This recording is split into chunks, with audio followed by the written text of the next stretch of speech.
Hello everyone. Yesterday in that video we have discussed what are affixes, then types of affixes, means prefix and suffix. Again we had discussed what are the types of prefixes and suffixes also. Now we are going to discuss suffixes and its types in detail. So exactly what comes under these suffixes and what types of suffixes are there, how we can form new words by using those suffixes. Let's get started.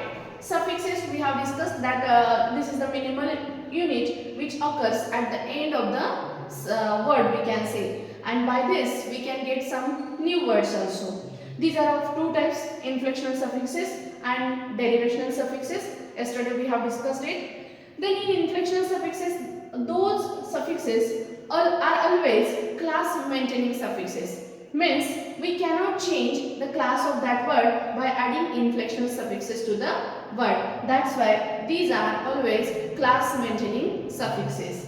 Then what comes under inflectional suffixes? See, this first point is there that if there is a noun and if you want plural form of that noun, then you can add yes or es to that noun, and that will be inflectional suffix. For example, yesterday I had given you one example, that was pen and pens. So that yes means here, if I write it here, pens, this yes is inflectional suffix. See my dear friends, at the end of this video I am going to give you a task, and that task you have to solve. Actually in that task I am going to give you that I am going to give you some words, and you have to identify the types of suffixes there. Means you have to separate root word and suffixes from that word. Then you have to identify whether it is inflectional suffix or derivational suffix. So watch this video till the end so that you can solve that task. Okay, so this is first type of inflectional suffix. Then second case is there, that is possessive case. Possessive case means what? If we possess something, for example, if I want to say that this is John's sister.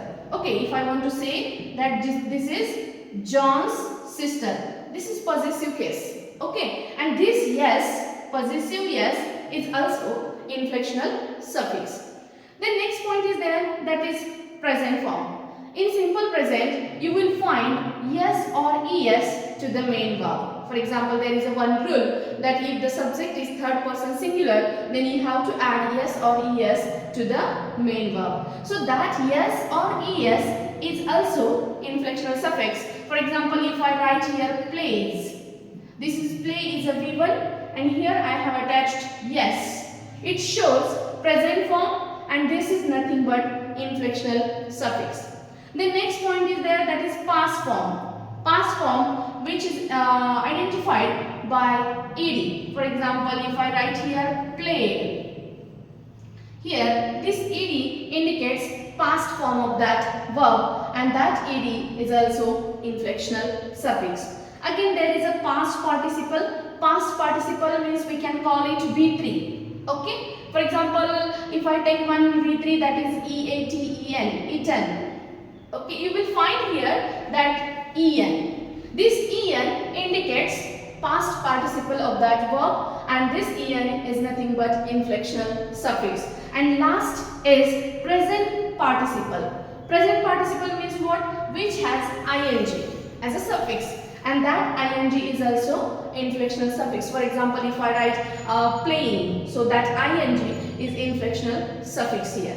Okay, so this is all about inflectional suffixes. Okay, so all these suffixes you will find under the inflectional suffix. If I ask you that those questions, then you can find out very easily if there is plural form, possessive case, present form, past form, etc. Then it will be very easy to identify whether it is inflectional suffix or derivational suffix. And all inflectional suffixes are class maintaining suffix. Now let's come to the derivational suffix.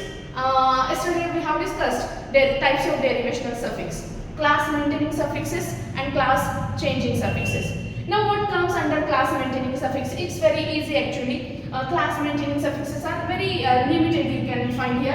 Hood, yesterday we had discussed hood, childhood. So child is a noun, and again if I add HOOD, again it is noun, and that's why it is class maintaining derivational suffix. Why derivational? Because we can derive new word by adding such type of suffixes. That's why it is derivational suffix, and in that derivational suffix it is class maintaining derivational suffix. Okay. Then sheep, then dom. We can do one example here, that is kingdom. See, here king is also noun and kingdom is also noun. That's why it is also class maintaining suffix. Now next point is here, that is class changing suffixes, class changing derivational suffixes. Now there are lots of class changing derivational suffixes. These are here I have written, but I'll give you some examples. For example, if I take ly, I'll write here some examples. See, if there is a word nice, basically it is adjective. Okay, but if I add that ly suffix here to the nice, then you will get the word nicely, and this is adverb. So here you are changing the class of that word. That's why ly is a class changing suffix. Then next word is there less, less, less. So care is a verb, and if I add that is less, so careless, that will be adjective. Then again same case is here, care and careful. Careful will be adjective. Next, happy, happy is adjective, yes, and if I add less, happiness, that will be noun. So in such a way you can change the class by adding such type of suffixes, and that's why those are class changing suffixes. But those class changing suffixes are derivational suffixes because we are getting new words. So this is all about suffixes, inflectional suffix, derivational suffix. Now I am going to give you some examples. You have to find out suffix, and again you have to mention whether it is inflectional suffix or derivational suffix. If that is derivational suffix, again you have to find out class maintaining and class changing suffix also. Let's see how many of you can solve the examples very easily and correctly. Put your answers in comment box so that I can check it out, and if you have any doubt you can ask me in that. So friends, these are some examples you have to solve. So let me explain how exactly you have to solve. So I'll take first example and I'll just solve it so that you can solve all other examples. So first example is here, and that is active. So first of all I have to find out which suffix is there, and I got that dash ive suffix is there. Okay, now I got that dash ive suffix.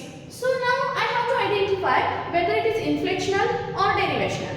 So I understood that by this you didn't get any plural case, you didn't get any past form or a past participle or present participle, even there is no possessive case. So it does mean what? It is not inflectional suffix. So 100% it is derivational suffix. Okay. Now again you have to find it out whether it is class changing or class maintaining.